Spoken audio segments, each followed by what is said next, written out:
Good morning class.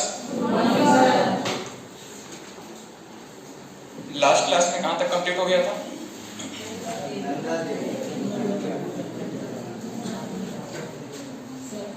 हाँ sir एक बार math में रैंडमली तरीके से एक्सप्लेन कर दीजिए। हाँ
पीछे सभी को विजिबल है क्या?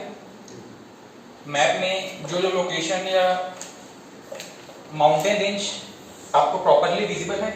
यहाँ पे एक दो तीन, ये तीनों प्रॉपरली विजिबल है?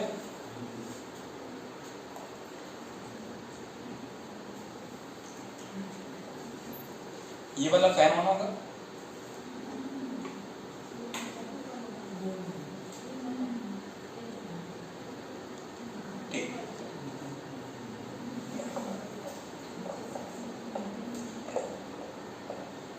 चलिए, हम लोगों ने सबसे पहले बात किया था कि भारत में जो लैंडस्केप हैं किन किन टाइप के हैं। किसी भी देश में ये लैंडस्केप या जो प्राकृतिक विभाजन है कौन कौन से तरीके के हो सकते हैं। किसी देश में पर्वत हो सकते हैं, पठार हो सकते हैं, मैदान, ठीक है, ये सारे लैंडस्केप देखने को मिलते हैं। हमने बात किया था, सबसे पहले हम पर्वतों से स्टार्ट किए थे और पर्वतों में भी हमने भारत में पर्वतों का विभाजन दो तरीके से किया था। एक तो है उत्तर भारत के पर्वत या जिसमें हमने सिर्फ हिमालय को रखा था, और दूसरा था प्रायद्वीपीय भारत के पर्वत। प्रायद्वीपीय भारत के बारे में हमने बात किया था। प्रायद्वीपीय भारत किस भूभाग का हिस्सा था? अंगारा लैंड या गोंडवाना लैंड का? गोंडवाना लैंड का। कहां से अलग होकर के आया है? अफ्रीका महाद्वीप से अलग होकर के आया है, ठीक है। ये सब चर्चा हम कर चुके हैं। कॉन्टिनेंटल ड्रिफ्ट थ्योरी हमने बात की थी, ठीक है, किस तरीके से महाद्वीपों का विस्थापन हुआ था, ठीक। उसके बाद में हमने शुरू किया था भारत में अगर पर्वतों का, तो पर्वतों में हमने सबसे पहले हिमालय की बात की थी। हिमालय को हमने दो प्रमुख भागों में बांटा था। पहला था ट्रांस हिमालय और दूसरा था मुख्य हिमालय। ट्रांस हिमालय में 3 माउंटेन रेंज थे, ठीक है। ट्रांस हिमालय में 3 माउंटेन रेंज थे। कौन कौन से? यहाँ पे जो लोकेटेड है, सबसे पहला कौन सा है? सेकंड, थर्ड, जास्कर, ठीक। इसके बाद में हमने बात किया था मुख्य हिमालय, जिसमें कि कितने रेंज हैं?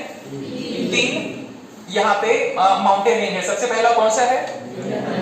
बृहद हिमालय। इसके दूसरे अन्य नाम क्या है? महान हिमालय, हिमाद्री और आंतरिक हिमालय। आंतरिक हिमालय नाम क्यों है वो हमने चर्चा किया। हिमाद्री क्यों है? हमेशा बर्फ से ढका हुआ है, ठीक। सेकंड यहाँ पे जो माउंटेन रेंज है कौन सा है? मध्य हिमालय, ठीक है। 2 माउंटेन रेंज के बीच में है, इसलिए इसको मध्य हिमालय या लघु हिमालय कहा गया। और तीसरा कौन सा है? शिवालिक हिमालय। इसमें सबसे पहले अगर आप यहाँ पे देखना शुरू करोगे, जितनी बातें हमको ट्रांस हिमालय के बारे में नोट करना था वो हम नोट कर चुके हैं। बस यहाँ पे कुछ लोकेशन यहाँ पे देखते चलना।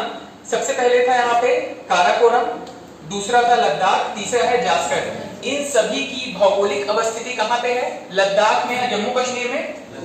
अगर पहले ये प्रश्न पूछा जाता तो हम कहते हैं कि जम्मू कश्मीर राज्य में स्थित है, लेकिन वर्तमान में अगर पूछा जाए तो लद्दाख यूनियन टेरिटरी में स्थित है, ठीक। दूसरी चीज, 2 प्रमुख नदियों के बारे में हम चर्चा कर चुके हैं। अगर एक सीक्वेंस में अगर मेंटेन करें तो सबसे पहले काराकोरम माउंटेन रेंज, उसके नीचे एक रिवर बहती है, क्या, किस नाम से? श्योक नदी, उसके नीचे कौन सी माउंटेन रेंज है? काराकोरम। उसके बाद तो श्योक नदी हो गया, उसके नीचे कौन सी माउंटेन रेंज है? Ladakh mountain range. उसके नीचे कौन सी रिवर बह रही है? सिंधु नदी। और उसके नीचे कौन सी माउंटेन रेंज है? जास्कर। ठीक है, तो काराकोरम, लद्दाख और जास्कर ये 3 पर्वत श्रेणियां हो गई, और इनके बीच में 2 नदियां हैं, एक है श्योक नदी और एक है सिंधु नदी। ठीक, इतनी चीजों की चर्चा हम कर चुके हैं। कुछ इंपॉर्टेंट लोकेशन की बात करें तो काराकोरम जो रेंज है उसमें एक सबसे पश्चिमी एक पर्वत चोटी है, इसका नाम क्या है? माउंट केटू। इसका दूसरा नाम क्या है? Godwin Austen. इसके बारे में एक इंपॉर्टेंट फैक्ट आपने पढ़ा था क्या? भारत का सबसे ऊंचा पर्वत कौन सा है? माउंट केटू या गॉडविन ऑस्टिन। ठीक है, अगर बात करें कि मुख्य हिमालय पर स्थित भारत की सबसे ऊंची चोटी कौन सी है? कंचनजंगा। ठीक, और अगर बात करें कि पूर्णतः भारत में स्थित सबसे ऊंची चोटी कौन सी है? नंदा देवी। कहां पर स्थित है? उत्तराखंड में स्थित है। ठीक है, तो ये जो काराकोरम है इसमें हमने कुछ इंपॉर्टेंट ग्लेशियर की बात की थी क्या? पहला सबसे बड़ा ग्लेशियर बता दो, सियाचिन ग्लेशियर। ठीक है, उसके बाद में ये जो जास्कर श्रेणी है इसके बारे में कुछ इंपॉर्टेंट पॉइंट आपने नोट किया क्या? बताओ, जास्कर के बारे में 2-3 इंपॉर्टेंट पॉइंट। कश्मीर और कश्मीर घाटी को सिंधु घाटी से अलग करता है। ये जास्कर के बारे में था या लद्दाख के बारे में था? जास्कर के बारे में था। क्यों? क्योंकि मैंने पूछा आपको लद्दाख श्रेणी की कुछ इंपॉर्टेंट फैक्ट बताना। लद्दाख श्रेणी के बारे में क्या क्या नोट किया था आपने? कोई इंपॉर्टेंट शहर इसके आसपास बसा है क्या? लेह। ठीक है, सिंधु नदी के पास में एक शहर बसा है, कौन सा? लेह। किस राज्य या यूनियन टेरिटरी की कैपिटल है? लद्दाख की कैपिटल है। ठीक है, उसके बाद में जास्कर श्रेणी के बारे में अगर चर्चा करें तो बहुत इंपॉर्टेंट फैक्ट नहीं थे, सिर्फ एक बात हमको याद रखना था, ये जो सिंधु नदी यहाँ पे बहती है, इस सिंधु नदी को बहने की जो एक पाथ है, जो सीमा है, उसको हम कहते हैं सिंधु घाटी। और उसके नीचे ये जो लोकेशन है जहाँ पे कश्मीर की बहुत सारी पॉपुलेशन यहाँ पे रहती है, जिसको हम कहते हैं कश्मीर घाटी। ठीक है, कश्मीर वैली। इन दोनों को अलग करने वाली पर्वत श्रेणी कौन सी है? जास्कर श्रेणी। ठीक, इनके लोकेशंस को आप ध्यान में रखिएगा, काराकोरम, लद्दाख, जास्कर, और इनके बीच में 2 नदियां हैं। सबसे ऊपर में है श्योक और उसके नीचे सिंधु नदी। इन नदियों के बारे में डिटेल में चर्चा करेंगे। ठीक है, जब नदी अपवाह तंत्र के बारे में चर्चा करेंगे तो सिंधु नदी के पूरे सहायक नदियों को भी देखेंगे। ठीक है, सिंधु नदी की कुल 6 सहायक नदियां हैं। ठीक है, उन सभी की चर्चा हम करेंगे। ठीक, सिंधु नदी और इसकी 6 सहायक नदियों, इन सभी को मिलाकर के हिस्ट्री में इस पूरे रीजन को क्या कहा जाता था? सप्त सैंधव प्रदेश। ठीक है, सिंधु की 6 सहायक नदियां और 7वां सिंधु, इन सभी को मिलाकर के इस क्षेत्र को सप्त सैंधव प्रदेश, या इसी जगह पर जो ह्यूमन सेटलमेंट का डेवलपमेंट हुआ, जिसको कि हम सिंधु घाटी सभ्यता के नाम से भी जानते हैं, ये सारा डिस्कशन हम हिस्ट्री की क्लास में करेंगे। ठीक, उसके बाद में अगर हम बात करें मुख्य हिमालय की, तो मुख्य हिमालय में जो सबसे पहला माउंटेन रेंज है, जिसको कि हम आंतरिक हिमालय या हिमाद्री भी कह रहे हैं, इसकी शुरुआत अगर देखें तो उत्तर की दिशा में एक पर्वत चोटी है, नंगा पर्वत कहते हैं इसको। नंगा पर्वत से लेकर के पूर्व की तरफ इसका विस्तार है। पूर्व में या भारत के उत्तर पूर्व के राज्यों में एक माउंटेन रेंज है, इसको कहते हैं नामचा बरवा। ठीक है, नामचा बरवा पर्वत तक इसका विस्तार है। और अगर इसके विस्तार की चर्चा करें तो ये लगभग कितने किलोमीटर का विस्तार है इसका पूर्व से पश्चिम की तरफ, इसको नोट किया था क्या आपने? भारत में जो मुख्य हिमालय है ये कितने किलोमीटर तक फैला हुआ है? ठीक, इस पॉइंट को कहीं पे नोट करना। कहां पे नोट करोगे? जब आपने नोट किया था, एक स्ट्रक्चर ड्रॉ किया था, जिसमें सबसे पहले आपने नोट किया था हिमालय, और हिमालय के नीचे ट्रांस हिमालय और मुख्य हिमालय। स्ट्रक्चर मिला, इस तरीके से आपने कुछ स्ट्रक्चर ड्रॉ किया होगा। हिमालय को 2 भागों में बांटा था हमने, एक था हमारा ट्रांस हिमालय और दूसरा था मुख्य हिमालय। यहीं पे एक फैक्ट नोट कर लेना, मुख्य हिमालय की लंबाई और चौड़ाई, इसके बारे में एक इंपॉर्टेंट या बस कॉन्सेप्चुअल नॉलेज ये रखना कि इसकी जो चौड़ाई है वो पश्चिम की तरफ ज्यादा है और पूर्व की तरफ कम होते चली जाती है। इसका भी रीजन कौन सा है? कॉन्टिनेंटल ड्रिफ्ट थ्योरी, जो कि हमने पहले ही क्लास में पढ़ा हुआ है। ठीक है, इसका जो विस्तार है लगभग पश्चिम की दिशा में अगर बात करें तो 500 किलोमीटर के आसपास इसका विस्तार है, और पूर्व की तरफ चौड़ाई और पूर्व की तरफ लगभग ये 150 किलोमीटर में सिमट जाता है। ठीक, यहाँ पे इसकी लंबाई और चौड़ाई ये दोनों फैक्ट नोट कर लेना। पश्चिम की दिशा में या कहें कि दिल्ली जम्मू कश्मीर वाले रीजन में इसकी जो कुल चौड़ाई है, आपका बृहद हिमालय, लघु हिमालय और शिवालिक हिमालय, इन तीनों की कंबाइंड जो चौड़ाई है, विड्थ है, वो लगभग 500 किलोमीटर के आसपास है। और पूर्व की तरफ चले जाएंगे अरुणाचल प्रदेश में अगर चले जाएंगे तो इसकी कुल चौड़ाई सिर्फ और सिर्फ 150 किलोमीटर के आसपास रह जाती है। ठीक, और अगर इसकी लेंथ देखा जाए तो लगभग 2400 किलोमीटर के आसपास है। हिमालय की या मुख्य हिमालय की औसत ऊंचाई आपने नोट की थी, 600 मीटर के आसपास है। ठीक है, मुख्य हिमालय की औसत ऊंचाई 600 मीटर। मुख्य हिमालय में सबसे ऊंची पर्वत चोटी माउंट एवरेस्ट, इसकी ऊंचाई कितनी है? 0.86 मीटर। ठीक, सेकंड माउंट एवरेस्ट पर सेकंड हाईएस्ट पीक कौन सी है? माउंट K2, और थर्ड कंचनजंगा। ठीक,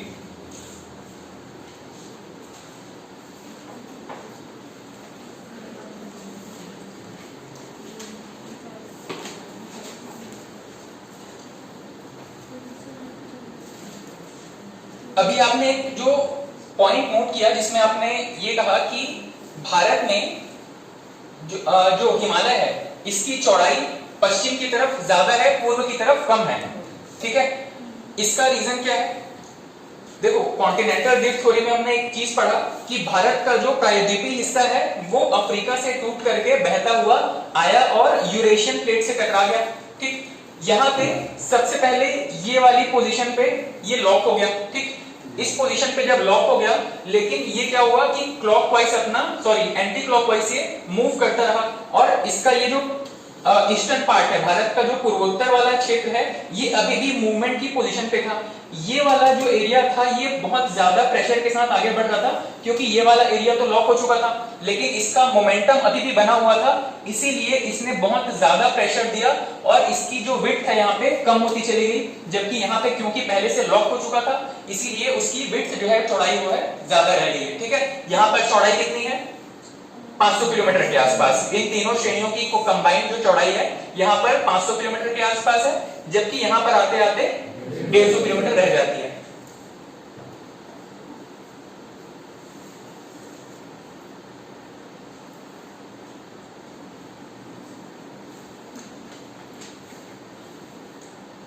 ठीक, उसके बाद में जो हम बात कर रहे थे मुख्य हिमालय की, इसका विस्तार कहां से कहां तक है? पश्चिम में नंगा पर्वत से लेकर के पूर्व की तरफ अगर बात करें तो नामचा बरवा, और नामचा बरवा या अरुणाचल प्रदेश के बाद में ये जो मुख्य हिमालय की जो पर्वत श्रेणी है, मुख्य हिमालय जो है वो दक्षिण की तरफ एक मोड़ ले लेता है और ये कहां तक चला जाता है? आपके अंडमान निकोबार आइलैंड तक। मैंने एक चीज डिस्कस किया था, और जब हम आइलैंड वाला टॉपिक पढ़ेंगे वहां पर भी हम ये चीज डिस्कस करेंगे कि भारत में दो तरीके के आइलैंड समूह है। ठीक है, द्वीप समूह है। एक तो ये वाला एरिया है अंडमान एंड निकोबार वाला, और दूसरा आइलैंड ग्रुप कौन सा है? यहाँ पर इसको क्या कहते हैं? लक्षद्वीप। इन दोनों की बनावट में एक बेसिक या स्ट्रक्चरल डिफरेंस क्या है? अंडमान एंड निकोबार आइलैंड उन्हीं चट्टानों से बना हुआ है जिन चट्टानों से या जिन मटेरियल से हिमालय का निर्माण हुआ है, जबकि ये जो है क्या लक्षद्वीप, ये किन चट्टानों से बना हुआ है? मूंगा चट्टानों से बना हुआ है, कोरल रीफ से बना हुआ है। ठीक है, इसका रीजन क्या है? वही कॉन्टिनेंटल ड्रिफ्ट, जो कि हिमालय का जब विस्तार होना शुरू हुआ, इसके अवशेष जो है वो समुद्र में यहां तक फैले हुए थे। जबकि कुछ हिस्सा जो है वो यहाँ पर डूबता चला गया, जैसे जैसे वाटर लेवल बढ़ता गया यहाँ पे कुछ हिस्सा डूबता चला गया, और यहाँ पर जो हाई पीक थे वो यहाँ पे एक आइलैंड के फॉर्म में अभी भी दिखाई देते हैं, जिसको कि हम अंडमान निकोबार द्वीप कहते हैं। ठीक है, उसके बाद में भारत और यहाँ पे कौन सा देश है, भारत के जस्ट पूर्व की तरफ कौन सा देश है, म्यांमार। इन दोनों के बीच में सीमा रेखा हमने एक बात किया था, जब हम भारत के पड़ोसी देशों के साथ इसके सीमा रेखाओं के नामकरण की चर्चा कर रहे थे कि क्या क्या नाम दिए गए हैं, तो यहाँ पे हमने पढ़ा था कि इन दोनों देशों के बीच की जो सीमा रेखा है इसको हम क्या कहते हैं, अराकान योमा। असल में ये जो अराकान योमा पर्वत नाम दिया गया है, ये आपके म्यांमार में इसी हिमालयन रेंज को ही अराकान योमा कहा जाता है। ठीक है, और इसी के नाम पे हम दोनों के बॉर्डर को भी अराकान योमा कह देते हैं। उसके बाद अगर बात करें मध्य हिमालय की या लघु हिमालय की, तो लघु हिमालय जो है वो बहुत कंटिन्यूअस रेंज नहीं है, लगातार चलने वाली श्रेणी नहीं है, ये बीच बीच में टूटी फूटी है, कटी हुई है। ठीक है, इसका रीजन क्या है, इसका रीजन आपको मिलेगा नदियों के उद्गम और उनके प्रवाह को जब पढ़ेंगे तब इसका कारण आपको पता चलेगा। ठीक है, नदियों का प्रवाह, जैसे कि हमने पढ़ा कि मुख्य हिमालय की जो पहली पर्वत श्रेणी है बृहद हिमालय, इसको हम हिमाद्री भी कहते हैं। ठीक है, हिमाद्री क्यों, क्योंकि साल भर बर्फ से ढकी रहती है। अब यहीं से जैसे जैसे बर्फ पिघलती है बहुत सारी नदियों का ओरिजिन होता है, उद्गम होता है, और ये जो नदियां हैं बिल्कुल खड़े ढाल के रूप में बहती हैं, मतलब ये जो है अपने यंग एज में रहती हैं, काफी ज्यादा फोर्स होता है इनमें, और ये अपने सामने आने वाले पर्वतों क्या क्या करती हैं, कटाव करते चली जाती हैं। इसी तरीके से यहाँ पे काफी सारे गैप क्रिएट हो गए। ठीक, यहाँ पे इनको, ये जो पर्वत श्रेणी है इनको अलग अलग राज्यों में अलग अलग नाम से जाना जाता है, जैसे कि आपका ये जो जम्मू कश्मीर में जितना हिस्सा आ जाता है इसको हम कहते हैं पीर पंजाल। यहाँ पर हिमाचल प्रदेश में जितना हिस्सा आ जाता है इसको हम कहते हैं धौलाधर। ये जो उत्तराखंड में हिस्सा आता है इसको हम कहते हैं मसूरी या नागटिब्बा। यहाँ पर इस डायग्राम में एक छोटा सा मिस्टेक है, इसको करेक्ट कर लेंगे। मसूरी या नागटिब्बा कहाँ पे है, यहीं पे, कहाँ पे, उत्तराखंड में। ठीक है, उसके बाद में नेपाल में जितना भी हिस्सा आता है इसको हम कहते हैं महाभारत, और आगे चल करके ये जो पर्वत श्रेणी है मुख्य हिमालय में ही विलीन हो जाती है। ठीक है, उसी कंप्रेशन फोर्स की वजह से ये मुख्य हिमालय में ही विलीन हो जाती है। थर्ड जो माउंटेन रेंज है जिसको कि हम जानते हैं शिवालिक के नाम से, ये जो शिवालिक है इसमें बहुत सारे इंपॉर्टेंट फैक्ट तो नहीं है, पर इसमें एक इंपॉर्टेंट चीज जो है वो नॉर्थ ईस्ट की तरफ है। यहाँ पे छोटी छोटी पर्वत चोटियां हैं। ठीक है, शिवालिक हिमालय में छोटी छोटी पर्वत चोटियां हैं, जिसको कि वहां के लोकल ट्राइब के नाम से, वहां की जो लोकल जनजातियां हैं उनके नाम पे इनका नामकरण किया गया है, जैसे कि डफला, मिरी, अबोर और मिश्मी। ये जो प्रश्न है बहुत ज्यादा पूछा जाता है पूर्वोत्तर की जनजातियों के संबंध में, या फिर आपके शिवालिक हिमालय पर जो इंपॉर्टेंट पर्वत चोटियां हैं इनके संबंध में। दोनों ही तरीके से ये प्रश्न फॉर्म किए जाते हैं, पूछे जाते हैं। डफला, मिरी, अबोर और मिश्मी, ये चार पर्वत चोटियां हैं और ये चारों वहां की लोकल जनजातियां भी हैं। ठीक, उसके बाद में अगर हम पूर्वोत्तर की तरफ चलें, जैसे ही ये पूरी पर्वत चोटी, पर्वत श्रृंखला दक्षिण की तरफ एक मोड़ ले लेती है, तो अलग अलग राज्यों में फिर से इनका नाम चेंज होने लगता है। जैसे कि यहाँ पे इस एरिया में जो कि अरुणाचल प्रदेश में स्थित है, इसको कहा जाता है पटकोई बूम पहाड़ी। नागालैंड में नागा हिल्स, मणिपुर में चले जाएंगे तो मणिपुर हिल्स, और मिजोरम में चले जाएंगे तो मिजो हिल्स या मिजो की पहाड़ियां। ठीक, और म्यांमार में इस पूरी चेन को, इस पूरी श्रृंखला को अराकान योमा कहते हैं। ठीक, ये बेसिक चीजें थी आपके हिमालय और उसकी पर्वत श्रेणियों के बारे में।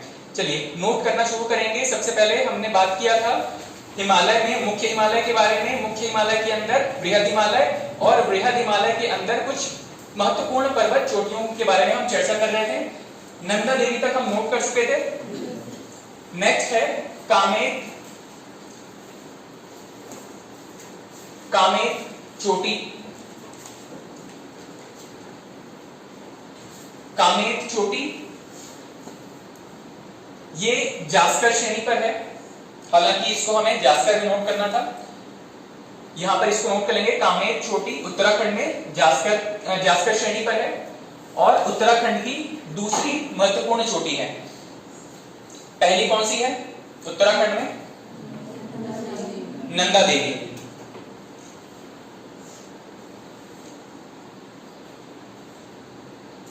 ठीक, उत्तराखंड में जो 2-3 इंपॉर्टेंट पर्वत चोटियां हैं उसमें नंदा देवी हो गया, कामेत हो गया और एक आदि कैलाश पर्वत, ये उत्तराखंड की कुछ महत्वपूर्ण पर्वत चोटियां हैं।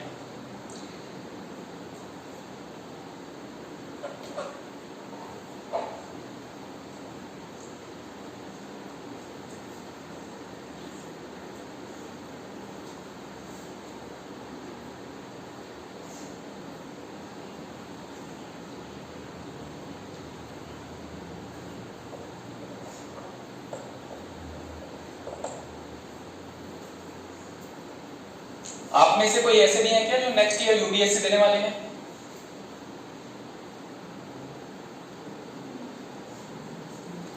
ठीक, पीएससी और बाकी लोग?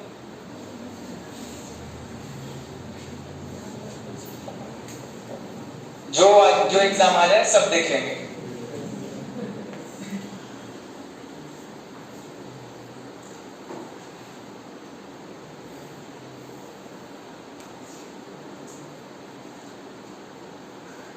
कंटिन्यू नोट करते मत चले जाना, यहां तक नोट कर लीजिएगा। आदि कैलाश पर्वत उत्तराखंड पिथौरागढ़। वैसे नंदा देवी तक याद रखेंगे, पर्याप्त है।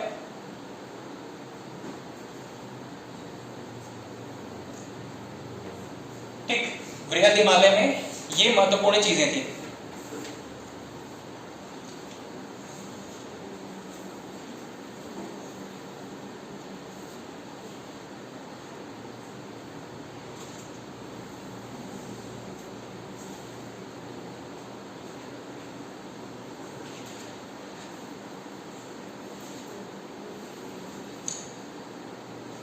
बृहद हिमालय में नदियों का उद्गम, कई सारी नदियों का उद्गम भी है। चाहे तो बस लास्ट पॉइंट वहां पे एक नोट कर लेंगे। हालांकि जब हम नदियों वाला टॉपिक पढ़ेंगे तो हर एक नदी के उद्गम स्थल के बारे में चर्चा करेंगे।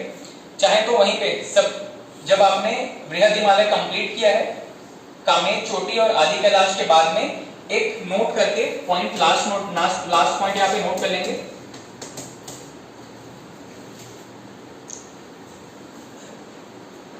बृहद हिमालय से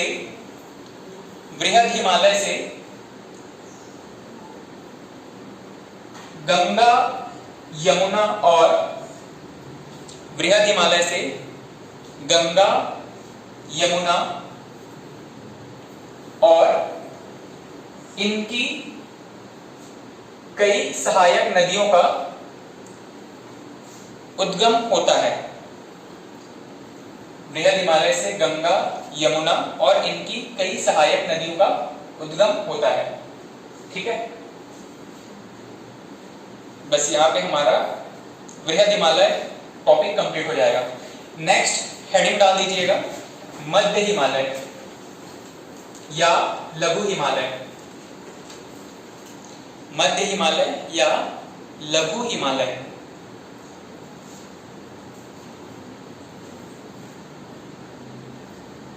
मध्य हिमालय या लघु हिमालय। इसके जो दूसरे नाम हैं उसको भी वहीं पे नोट करते चलना, जैसे कि आपने पहले वाले टॉपिक में नोट किया था। मध्य हिमालय, लघु हिमालय या हिमाचल हिमालय। मध्य हिमालय, लघु हिमालय या हिमाचल हिमालय। यहां पर इनकी ऊंचाई वगैरह बहुत इंपॉर्टेंट नहीं है, पर चाहे तो इसको नोट कर लीजिएगा। 3500 से लेकर के 4000 मीटर तक इसकी ऊंचाई है। जो सबसे इंपॉर्टेंट या काम की चीज है वो यहां से शुरू होगी। अलग अलग राज्यों में इन पर्वतों के क्या क्या नाम हैं, जहां से प्रश्न पूछे गए हैं आपके पीएससी व्यापम के एग्जाम में, वो ये वाला रेंज है। ठीक है, तो अभी हमने मैप में डिस्कस किया कि जम्मू कश्मीर में इस पूरे पर्वत श्रेणी के उस पर्टिकुलर भाग को किस नाम से जानते हैं? पीर पंजाल। उसके बाद हिमाचल प्रदेश में धौलाधर, उत्तराखंड में मसूरी या नाग टिब्बा, और नेपाल में इस रेंज को महाभारत के नाम से जानते हैं। ठीक है, इतनी चीजें यहाँ पे नोट कर लो। पीर पंजाल, धौलाधर, मसूरी या नाग टिब्बा और महाभारत। इसमें काम की चीज क्या है? पर्वत श्रेणी का नाम और किस राज्य में इसको किस नाम से जानते हैं। इस पर्वत श्रेणी को किस राज्य में किस नाम से जानते हैं, यही इसमें सबसे इंपॉर्टेंट है, काम की चीज है।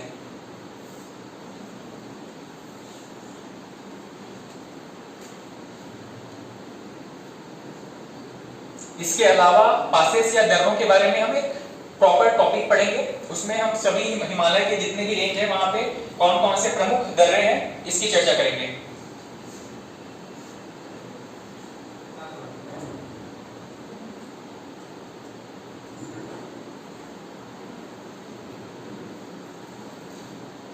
पीर पंजाल, धौलाधर, थर्ड है मसूरी या नाग टिब्बा, और चौथा है महाभारत।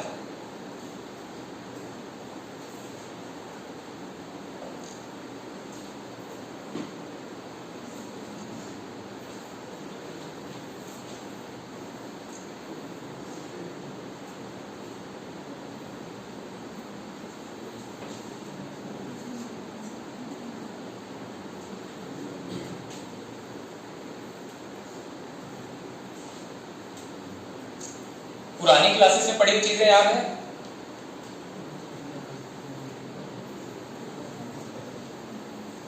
कुछ प्रीवियस पेपर्स भी देखे आप लोगों ने? पुराने पेपर्स देखे हैं?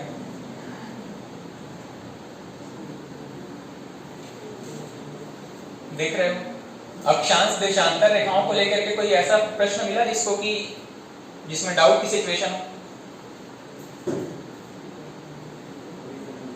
अभी नहीं देख रहे हो? चलो आगे प्रश्न पे कोई प्रीवियस पेपर देखोगे उसमें डाउट की सिचुएशन आएगी। क्यों? क्योंकि अक्षांश देशांतर रेखाओं की संख्या में जब आप बात करोगे, देशांतर रेखाओं की संख्या तो 360 है, ये तो हमको समझ में आता है। अक्षांश रेखाओं की संख्या किताबों में आपको कॉन्सेप्ट के बेस पर अलग अलग मिलेंगी।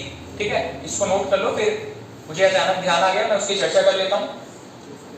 जैसे कि कुछ एग्जाम्स में हो सकता है 179 आंसर लिया गया हो, कुछ एग्जाम्स में हो सकता है 181 भी आंसर लिया गया हो। ठीक है,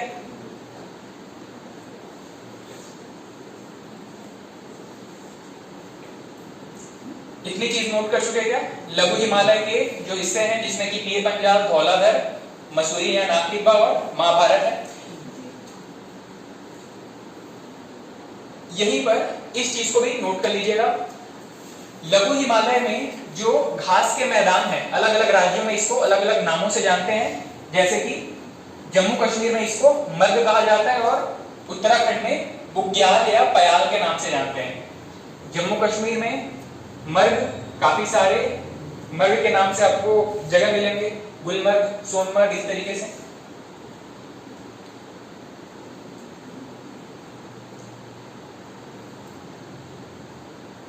चाहे तो इसको इस तरीके से ड्रॉ करके नोट कर लेंगे या फिर एक वन लाइन में एक फैक्ट लिख लेंगे। लघु हिमालय के घास के मैदानों को जम्मू कश्मीर में मर्ग और उत्तराखंड में बुग्याल या पयाल कहते हैं। लघु हिमालय के घास के मैदानों को जम्मू कश्मीर में मर्ग और उत्तराखंड में बुग्याल या पयाल कहते हैं।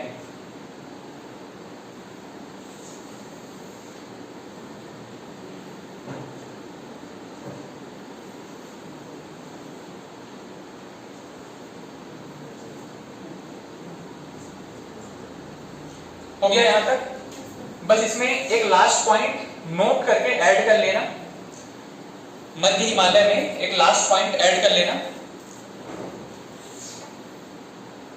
लघु हिमालय के कुछ प्रमुख पर्यटन स्थल, लघु हिमालय के कुछ प्रमुख पर्यटन स्थल, कुछ इंपॉर्टेंट टूरिस्ट स्पॉट है। लोग अपने समर वेकेशन मनाने के लिए जाते हैं ठंडे जगहों पे, हिल स्टेशन में। इसमें है शिमला,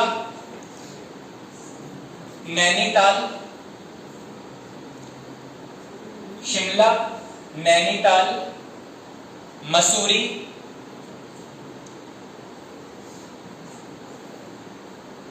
दार्जिलिंग,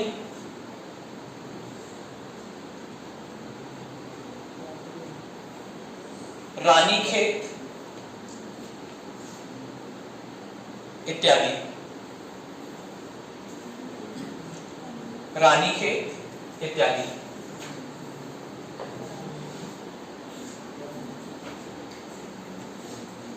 किसी का कुछ छोड़ गया क्या? शिमला, नैनीताल, मसूरी, दार्जिलिंग, रानीखेत इत्यादि।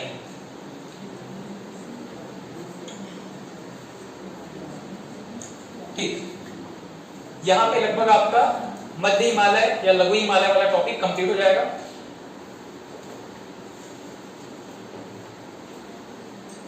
देखना, यहां पे मैं जिस पॉइंट की चर्चा कर रहा था कि हो सकता है आपको किसी प्रश्न पत्र में देखो और आपको एक डाउट क्रिएट होगा अक्षांश और देशांतरों को लेकर के। इसको क्या कहते हैं? देशांतर। इसको अक्षांश। 0 डिग्री या भूमध्य रेखा। 0 डिग्री का क्या नाम है? Greenwich line. ठीक है, इससे हम समय का निर्धारण करते हैं, इससे मौसम का निर्धारण होता है। यहाँ पे जो डाउट क्रिएट होगा या फिर एग्जाम्स में गलती होने की संभावना होगी वो सिर्फ इन देशांतरों अक्षांश रेखाओं को ही लेकर के हो सकता है। देखो यहाँ पे जो संख्या है वो किताबों में अलग अलग मिल सकता है। क्यों? कहीं पे क्या करेगा, इस 0 डिग्री के बाद यहाँ पे शुरुआत होगी 1 डिग्री से, 2 डिग्री करते करते हम कहां तक पहुंच जाएंगे? ये आएगा आपका 90 डिग्री। 90 डिग्री कौन सा? नॉर्थ। ठीक, 1 2 इस तरीके से करते करते हम कहां पहुंच जाएंगे? 90 डिग्री साउथ। ये जो उत्तरी ध्रुव और दक्षिणी ध्रुव है, यहाँ पे अगर हम बात करें तो अक्षांश रेखाएं ना रह करके क्या बन जाती हैं? केवल एक बिंदु के रूप में हमको यहाँ पे सिंबॉलिक रिप्रेजेंटेशन होगा वहां पे। ठीक है, यहाँ पे भी ये केवल बिंदु के रूप में ही मानेंगे। तो अगर कायदे से देखा जाए, रेखाओं की अगर बात करें तो 1 से लेकर के यहाँ पे कितने 89 तक रेखाएं होंगी, और वैसे ही 1 से लेकर के 89 तक दक्षिणी गोलार्ध में रेखाएं होंगी। तो ये टोटल कितने हो गए? 178। कितने होंगे? 178। और अगर इस भूमध्य रेखा को भी मिला लेंगे तो कितने हो जाएंगे? +1 179। एक दूसरे तरीके से क्या कैलकुलेशन हो सकता है? अगर हम ये कहते हैं कि 1 से लेकर के 90 तक उत्तर में और 1 से लेकर के 90 तक दक्षिण में है, तो ये 90 उत्तर के 90 दक्षिण के, ये टोटल कितने हो गए? 180। और अगर इस भूमध्य रेखा को भी मिला लेंगे तो 181। ठीक है, तो आपके आंसर में आपका जो आंसर होगा प्रश्न के शब्दों के हिसाब से चेंज हो सकता है। अगर पूछा जाए कि भूमध्य रेखा को छोड़ करके कितने हैं, तो 180 के, अगर ध्रुवों को छोड़ दें तो 179, जिसमें कि भूमध्य रेखा भी शामिल होगा, और अगर सभी को मिला लें तो कितने होंगे? 181। तीनों को लेकर के कॉन्सेप्चुअल क्लियरिटी है। क्यों ये नंबर्स अलग अलग हो रहे हैं, समझ में आ गया क्या? ठीक है, अगर ध्रुवों को हम केवल बिंदु माने, ये रेखा नहीं होती है, एक्चुअल में ये रेखा नहीं रहेंगे। क्यों? क्योंकि रेखाएं जो है वो 189, यहाँ पे जो स्मॉलेस्ट रेखा बनेगी या स्मॉलेस्ट जो अक्षांश बनेगा वो 89 डिग्री पर बनेगा। उसके बाद में 90 जो है वो केवल एक बिंदु के रूप में आ जाएगा, और दक्षिण में भी वही स्थिति रहेगी। ठीक है, इस तरीके से ये दो बिंदुओं को अगर हम छोड़ दें तो कुल रेखाओं की संख्या ऊपर में 89, नीचे 89, और भूमध्य रेखा को भी अगर मिला लेंगे तो 179। ठीक,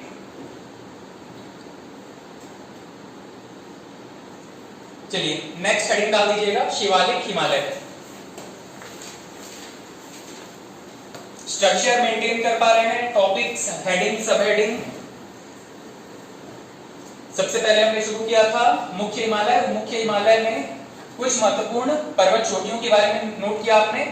आज का हमारा जो सेकंड टॉपिक था वो था लघु हिमालय या मध्य हिमालय, और तीसरा जो है वो शिवालिक श्रेणी के बारे में।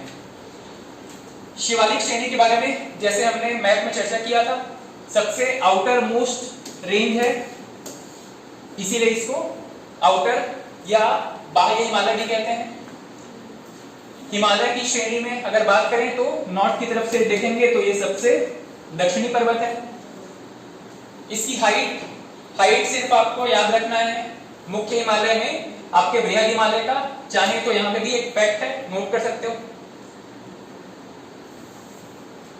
और इसका निर्माण सबसे लास्ट में हुआ है। ये कॉन्सेप्ट भी हम डिस्कस कर चुके हैं जब हम इसके वलन की चर्चा कर रहे थे। सबसे पहले ग्रेटर हिमालयस का डेवलपमेंट हुआ था, उसके बाद में मध्य या लेसर हिमालयस का, उसके बाद में शिवालिक का फॉर्मेशन होना शुरू हुआ था।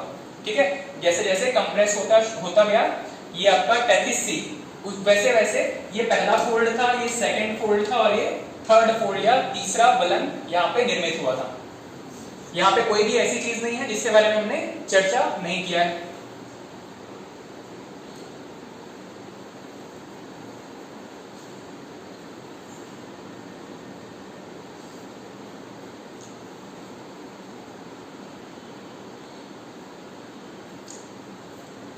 ठीक, शिवालिक में यहां तक नोट करने के बाद रुक जाइएगा, इसमें कुछ एक्स्ट्रा पॉइंट है, बस इसको नोट कर लेंगे।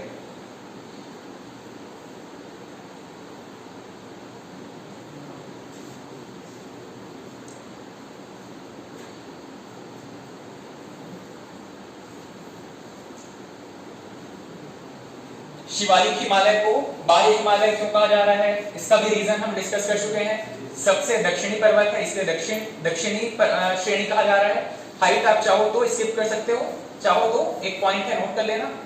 और इसके फॉर्मेशन के बारे में अगर चर्चा करें तो सॉफ्ट रॉक्स या मुलायम चट्टानों से इसका निर्माण हुआ है। नदियां इसका सर्वाधिक अपरदन करती हैं। नदियां जो कि बृहद हिमालय से शुरू होती हैं, ये मध्य हिमालय का भी अपरदन करती हैं और शिवालिक हिमालय का भी अपरदन करती हैं।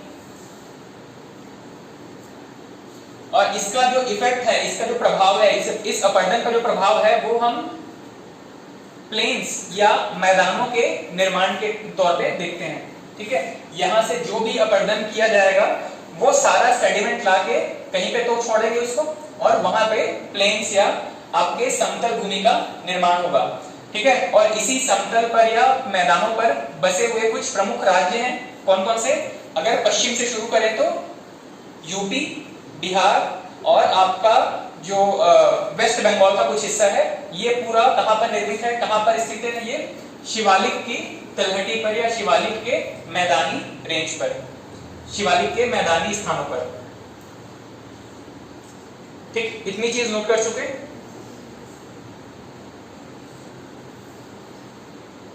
वैसे हमारे जो डिस्कशन में सारी चीजें कवर हो चुकी थी, अगर आप चाहो तो इसको नहीं नोट करेंगे तो भी आपको याद रहेगा। ठीक है, ये सबसे यंग फोल्डेड माउंटेन है। इसमें बस एक लास्ट पॉइंट आप नोट कर लेना।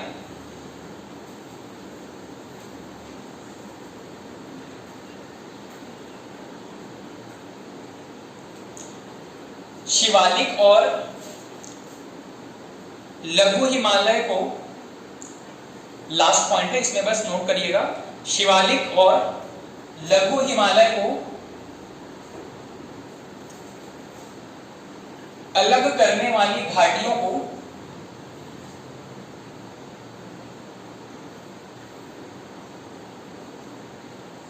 उत्तराखंड में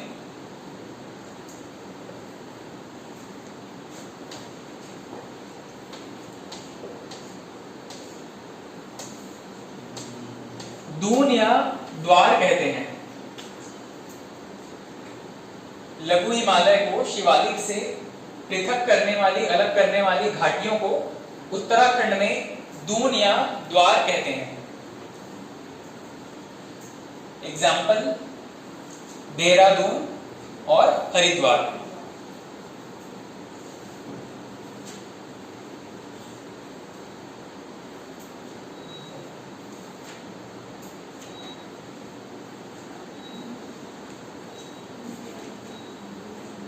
ठीक, शिवालिक हिमालय में लगभग ये महत्वपूर्ण चीजें थी।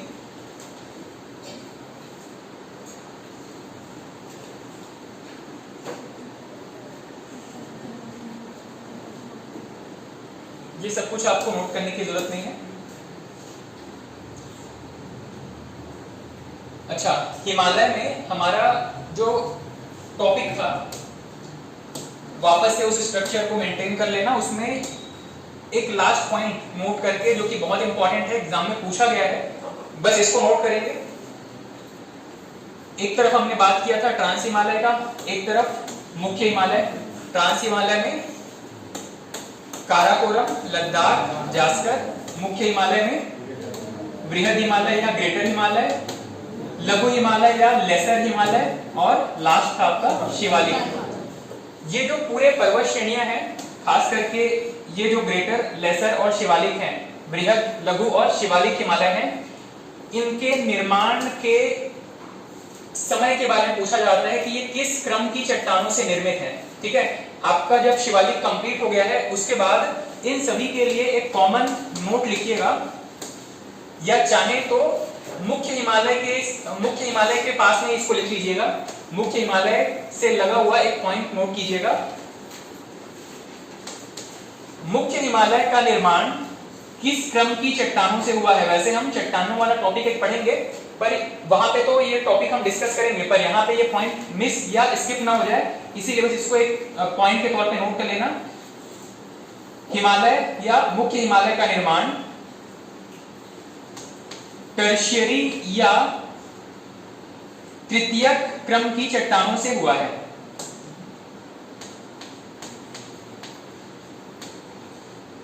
हिमालय का निर्माण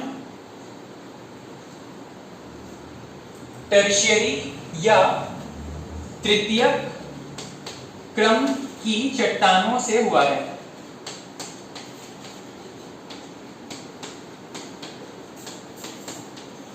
तृतीयक क्रम की चट्टानों से हुआ है। यह प्रश्न पीएससी व्यापक में कई बार पूछा गया है, हिमालय का निर्माण किन चट्टानों से हुआ है। उसका आंसर सिर्फ यहाँ पे नोट करिएगा। इसका कॉन्सेप्ट हम कहाँ पे देखेंगे, चट्टानों के निर्माण वाले टॉपिक में देखेंगे। ठीक है, पृथ्वी के भूगर्भ में जितनी चट्टानें हैं वो किस किस क्रम में निर्मित हुई हैं, उनका क्या क्या महत्व है, वो सभी हम एक पूरे प्रॉपर टॉपिक के अंदर देखेंगे। ठीक, हिमालय की उत्पत्ति किन क्रम की चट्टानों से हुई है, तृतीयक या टर्शियरी क्रम की चट्टानों से इनका निर्माण हुआ है।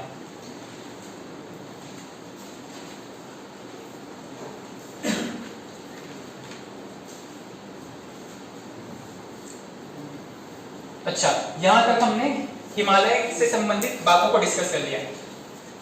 वापस से अगर हम शुरू करें, काराकोरम, लद्दाख, जास्कर और ये तीन महत्वपूर्ण चोटियां जो कि पूर्व से पश्चिम की तरफ विस्तारित हैं, इनको हमने अध्ययन करते समय कहां से कहां अध्ययन किया, पश्चिम और पूर्व के विभाजन के हिसाब से इसको हमने अध्ययन किया।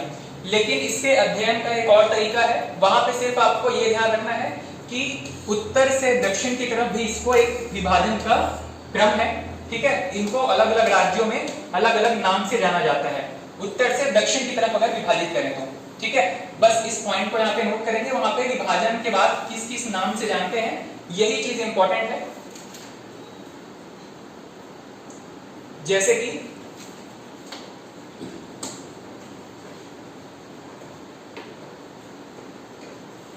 यहां पे पहले उनके नामों की चर्चा कर लेते हैं, फिर आप वहां से नोट कर लीजिएगा। ये जो पूरे पर्वत श्रृंखला है, चाहे इसमें ट्रांस हिमालय का हिस्सा हो या मुख्य हिमालय का हिस्सा हो, यहां पे ये जो सिंधु नदी है, वैसे ही यहां पे एक रिवर बहती है पंजाब से होकर के, सतलुज नदी। नाम सुना है सतलुज नदी का? ठीक है, सिंधु नदी और सतलुज नदी के बीच का जितना भी हिमालय है, चाहे उसमें ट्रांस हिमालय शामिल हो या मुख्य हिमालय शामिल हो, इसको एक अलग नाम दिया जाता है। इसको कहते हैं पंजाब हिमालय। ठीक है, इसको आप नोट कीजिएगा, वहां से यहाँ पे नोट मत करिएगा। इसको कहते हैं पंजाब हिमालय। ठीक है, इस सतलुज नदी और यहाँ पे उत्तराखंड और नेपाल के बीच में एक नदी बहती है, इसको कहते हैं काली नदी। ठीक, क्या कहते हैं? काली नदी। इन दोनों के बीच हिमालय का जितना भी हिस्सा आता है, चाहे वो ग्रेटर हिमालय, लेसर हिमालय या शिवालिक हो, बृहद, लघु या शिवालिक, कोई भी हिस्सा आता हो, इन सभी को कंबाइन तौर पे क्या कहते हैं यहाँ पे? कुमाऊं हिमालय। पंजाब हिमालय का एक और नाम है, इसको कहते हैं कश्मीर हिमालय। क्यों? क्योंकि पंजाब और कश्मीर वाले क्षेत्र में विस्तारित है। ठीक, काली नदी के बाद में यहाँ पे आपको मैप में प्रॉपर अगर दिखाई दे रहा होगा तो यहाँ पे हमारा एक छोटा सा राज्य है, कौन सा? सिक्किम।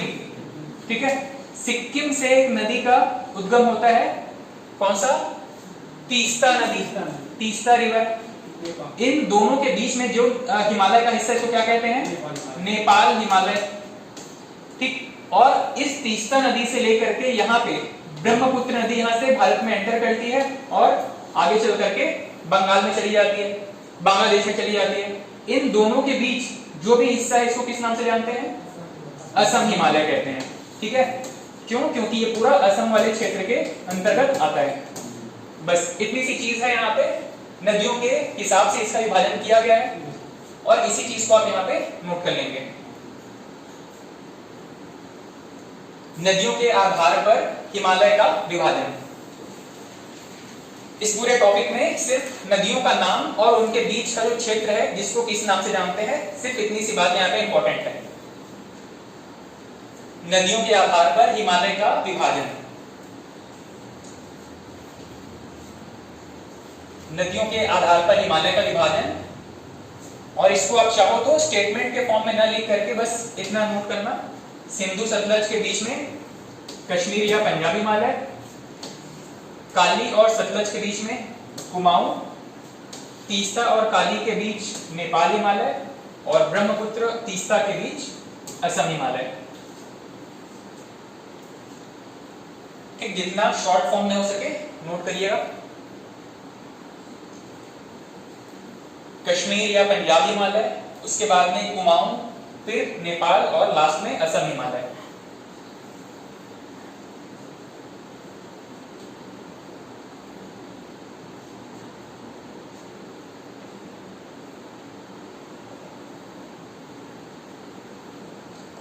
ऊपर में एक नाम लिखा हुआ है सिडनी बुराड करके, इसके विभाजन का श्रेय उनको जाता है।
हो गया क्या यहां तक?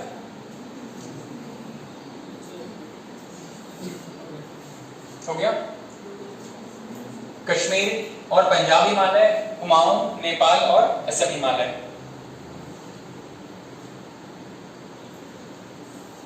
काली नदी का एक और नाम है शारदा। नदियों वाले टॉपिक में ये नाम पढ़ते हैं हम। यहाँ पे चाहो तो ब्रैकेट में उसका नाम नोट कर लेना। काली नदी को शारदा नदी भी कहते हैं। नेपाल और भारत के बीच में हाल ही में इसके एरिया को लेकर के विवाद था।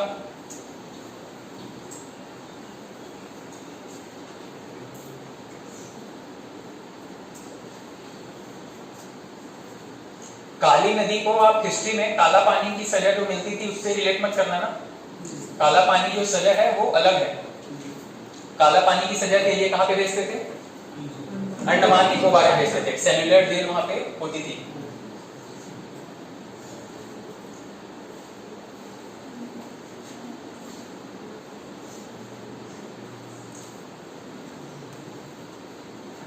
ठीक, यहां तक नोट कर चुके क्या? ब्रह्मपुत्र और तीस्ता नदी के बीच हिमालय के किस नाम से जानते हैं? असम हिमालय।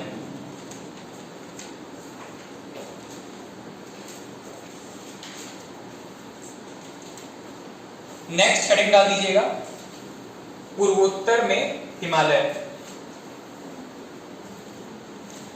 पूर्वोत्तर या नॉर्थ ईस्ट में हिमालय। यहां पे सिर्फ आपको अलग अलग राज्यों में इनके क्या क्या नाम है बस उतना ध्यान रखना है।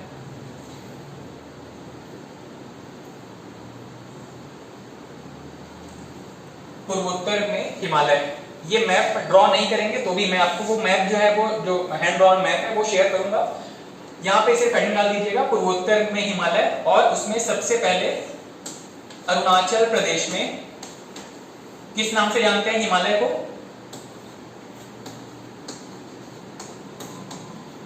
किस नाम से? पटकोई बूम, ठीक है, पटकोई बूम की पहाड़ियां। उसके बाद में अरुणाचल प्रदेश से नीचे आएंगे तो नागालैंड, नागालैंड में इनके नाम के हिसाब से नागा हिल्स, नागा की पहाड़ियां। उसके बाद में अरुणाचल, नागालैंड, फिर मणिपुर या मिजोरम, मणिपुर,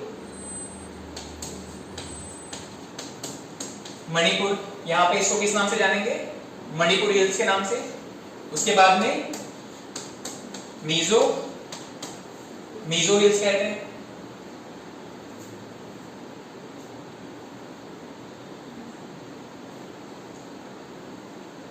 ठीक, अरुणाचल प्रदेश में पटकोई बूम, फिर Naga hills, Manipur hills, Mizo hills. Mizo hills में इसको लुसाई पर्वत के नाम से भी जानते हैं। मिजो हिल्स में इसको लुसाई पर्वत के नाम से भी जानते हैं। और यहां पे एक पर्वत चोटी है,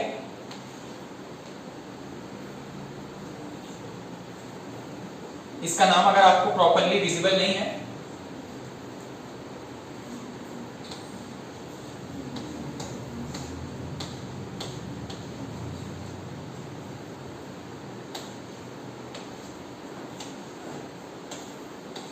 फेंगपुई, फेंगशुई नहीं है, फेंगपुई है।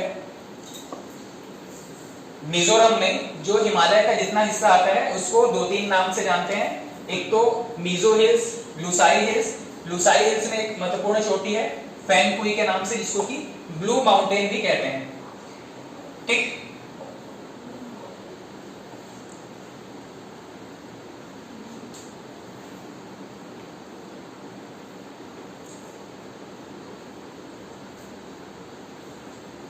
अरुणाचल प्रदेश में पटकोई बूम, उसके बाद में तो राज्यों के नाम से ही इनके नाम पड़े हुए हैं। मिजोरम में लास्ट में याद रखिएगा मिजो हिल्स या लुसाई हिल्स कहते हैं। लुसाई हिल्स में एक चोटी है, पर्वत चोटी है, जिसको कि फेंगपुई के नाम से जानते हैं या ब्लू माउंटेन कहते हैं। प्रश्न सिर्फ इतना बनता है कि ब्लू माउंटेन किस राज्य में स्थित है? ब्लू माउंटेन किस राज्य में स्थित है? आंसर क्या होगा? मिजोरम में।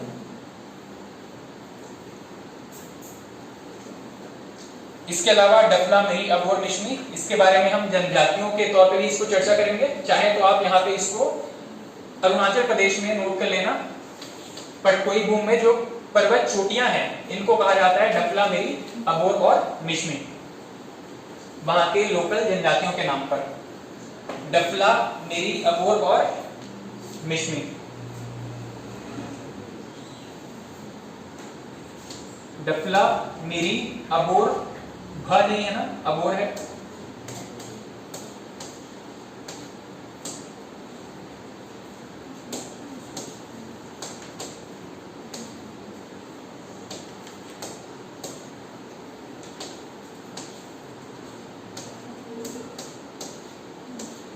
डफला, मेरी, अबोर और मिस्मी, ये यहाँ की लोकल ट्राइब्स हैं। इन्हीं के नाम पर उन पर्वत चोटियों के नाम रखे गए हैं।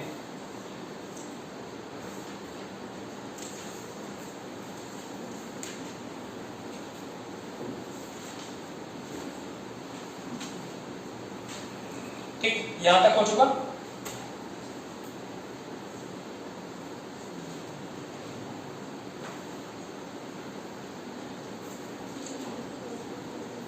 ठीक, यहाँ पे हमारा हिमालय पर्वत लगभग कंप्लीट होता है। इसके बाद में हम शुरू करेंगे प्रायद्वीपीय पर्वतों के बारे में, ठीक है। प्रायद्वीपीय हिमालय, प्रायद्वीपीय पर्वतों को कंप्लीट करते ही हमारा पर्वत वाला टॉपिक कंप्लीट हो जाएगा। भारत में जो भौगोलिक आपका प्राकृतिक विभाजन है या लैंडस्केप है, उसमें सबसे पहला हमारा टॉपिक था पर्वत। हिमालय हमने कंप्लीट कर लिया, हमारा बचा कौन सा हिस्सा, प्रायद्वीपीय भारत में जितने पर्वत श्रेणियां हैं उसको हम कंप्लीट करेंगे और हमारा पर्वत वाला टॉपिक कंप्लीट हो जाएगा, ठीक। अभी 5 मिनट और रुकिएगा, एक छोटा सा काम रह गया है।